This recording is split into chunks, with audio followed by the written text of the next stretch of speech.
Welcome back to The Breakdown with me, NLW. It's a daily podcast on macro, Bitcoin, and the big picture power shifts remaking our world. The Breakdown is sponsored by Nexo.io, Chainalysis, and FTX, and produced and distributed by CoinDesk. What's going on, guys? It is Monday, August 1st, and today we are doing a bit of a July recap. Before we get into that, however, if you are enjoying The Breakdown, please go subscribe to it, give it a rating, give it a review, or if you want to dig deeper into the conversation, come join us on the Breakers Discord. You can find a link in the show notes or go to bit.ly/breakdownpod. Also, a disclosure as always, in addition to them being a sponsor of the show, I also work with FTX. Now, I don't always do a recap of every month, but sometimes I think it just makes sense. Some months are so full of details and trends that I think it's worth taking the time to view them in aggregate. And in some ways today is actually a look at not just July, but June and July, how they differed, how they were part of the same story, and where it leaves us going into August. The TLDR on July, I believe, was one, continued fallout from everything that happened in June in particular, but also two, glimpses of market resilience, or at least a need to shift tone, sentiment, and narrative. So given that assessment of fallout from June, that's probably where we need to begin our story. Let's look at both of these months first in the context of market performance. June was the worst month ever for Bitcoin. During the month of June, Bitcoin fell 40%. The previous worst month for Bitcoin had been November 2018, when Bitcoin was down 37%. Q2 overall was the worst quarter ever for Bitcoin, with the asset down 56%. But of course, it wasn't just Bitcoin and crypto. The S&P 500 also recorded its worst half in 52 years, down more than 21%. Bitcoin, Ethereum, and many other crypto assets touched their bottom in June. For Bitcoin, that was around $17,500, and for Ethereum, it was around $880. That was the Sunday after we found out that Three Arrows Capital was going to require an emergency, quote-unquote, not cooperating hearing the following week, and just after Celsius's bankruptcy filing. In total, Ethereum fell 44% in June. So that's where we were in June. Not a very good month, and clearly a reason to be a little nervous going into July. July had a different market story, though. Ethereum began rallying hard following the announcement of a second successful testnet merge on July 8th. That was followed by the announcement of a September 19th soft date for the merge of mainnet. Subsequent to that, we saw multiple days with 8% or more increases in the price of ETH. In total, in July, Ethereum finished the month up more than 60%, from a little over 1,000 to 1,700. Bitcoin was up 20% on the month, from 19,000 or so to 23,400.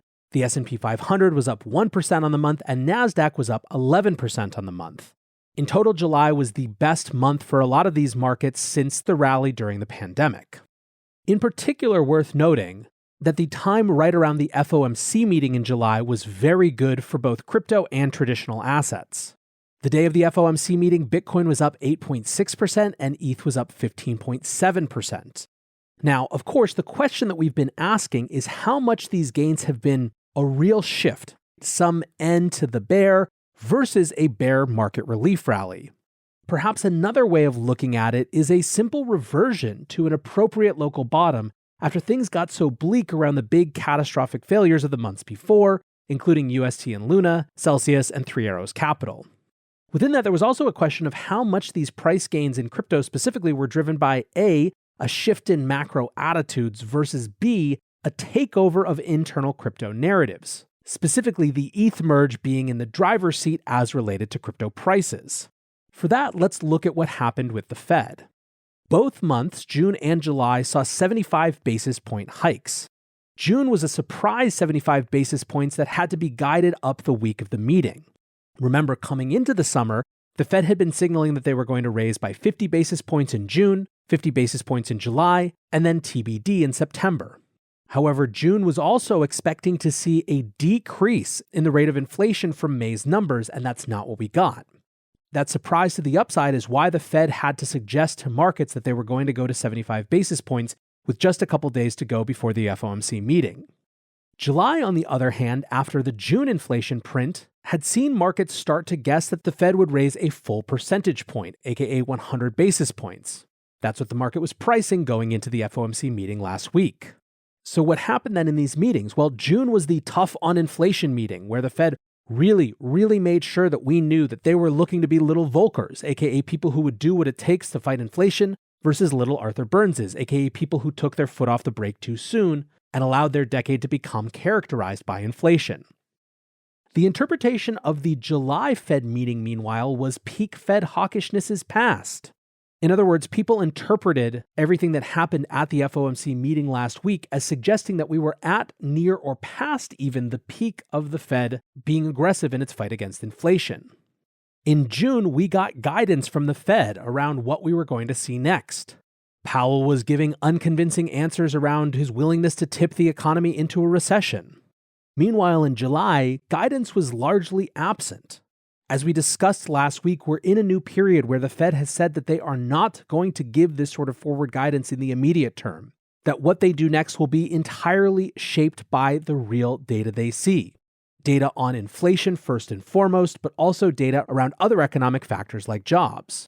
Importantly, in the July meeting, the Fed also said that, quote, we are now at levels broadly in line of our estimates with neutral interest rates. And after front-loading our hiking cycle until now, we will be much more data-dependent going forward. Indeed, the market had not really started to turn up until Jerome Powell uttered those words, and that's where the market really started to rip. At the same time, in July, the recession question came more into view. We got our second quarter in a row of negative GDP growth. And while the National Bureau of Economic Research, the group in the US who actually labels recessions, uses a determination that is much more complex than that sort of rule of thumb recession measure, markets took this as confirmation that even if we're not in a recession yet, that's where we're headed, and that will, whether the Fed likes it or not, have impacts on how long they can remain hawkish. Indeed, this is not concerning to Wall Street as much as the opposite. They believe that a recession is the type of thing that could force the Fed to shift course and make monetary policy more accommodative again. So basically, you had the TradFi markets internalizing what they saw as two big signals, the Fed having achieved peak hawkishness and an oncoming recession. Now, of course, this is something we'll discuss throughout the day and probably going forward. We could be in the setup of a huge bull trap. All that would take is the Fed being more hawkish than people are interpreting, getting a still high inflation print, and hiking more aggressively than anticipated in September. And or genuinely not caring about recession indicators that remain arguably mixed. But for now, this is the broad interpretation. What this meant in crypto was enough room for new internal narratives to move into the driver's seat, specifically the Ethereum merge. Now, one other interesting possibility that we explored last week about the shift to bullishness is that it might be out of necessity.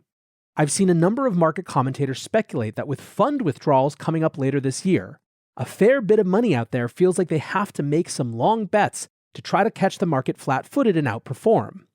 The logic here is that staying in cash when your fund is down 25% already isn't going to convince people to keep managing their money with you. And if you're down 25%, the risk of being down another 10% because you went long on a Hail Mary is a lot worse than the good of the upside of it working. In times like these, security of your assets should be your number one priority. If you want to offset risk as much as possible and still stay in crypto, you need a trusted partner by your side.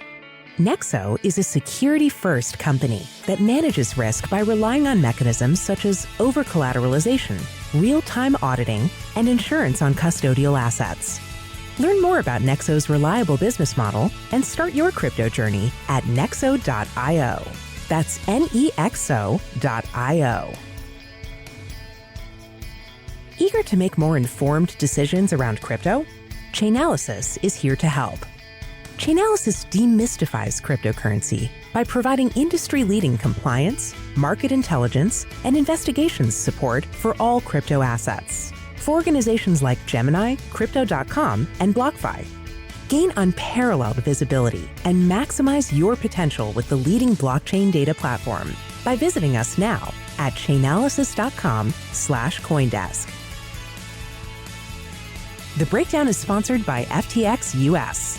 FTX US is the safe, regulated way to buy and sell Bitcoin and other digital assets, with up to 85% lower fees than competitors.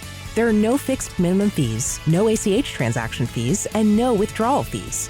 One of the largest exchanges in the US, FTX US is also the only leading exchange that supports both Ethereum and Solana NFTs. When you trade NFTs on FTX, you pay no gas fees. Download the FTX app today and use referral code BREAKDOWN to support the show. Now let's talk about some of the specific events of last month. I think we have to start with the Great Unwind, aka the fallout of all the things that happened in May and June. So going back to June, we knew that contagion was still working through the system from Luna, but we didn't know yet who would get hit or how long it would take.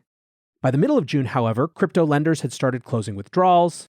The block started reporting that Three Arrows Capital had stopped communicating with creditors and was possibly insolvent, and no one knew how any of this would resolve.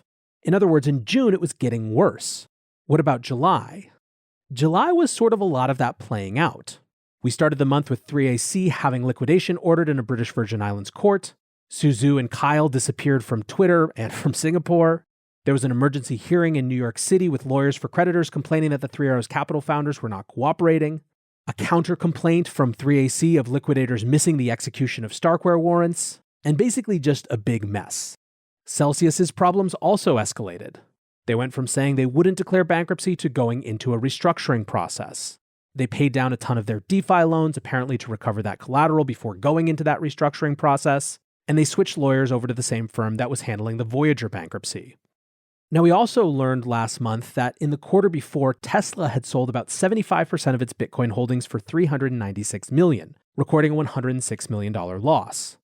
It's important to note that Elon made clear this was about liquidity and Tesla's needs, not a condemnation of BTC. In fact, I've argued that Bitcoin being more liquid is part of what makes it such good collateral. But it was still narrative fodder for confirming the crypto was going down sentiment. But still, all of that didn't change the fact that there was a subtle but clear sentiment shift. We weren't seeing new institutional failures. It was just the things that we knew about already playing out. What about in other aspects of crypto, such as regulation? There were a few global things that happened. The end of June saw the finalization of text for MiCA in Europe. Paraguay got crypto regulation done and is now waiting on a presidential signing. Brazil hit pause on crypto regulations to revisit them after the presidential election this year. And Russia banned payments in crypto, although this was far from the full ban that the Russian central bank had wanted.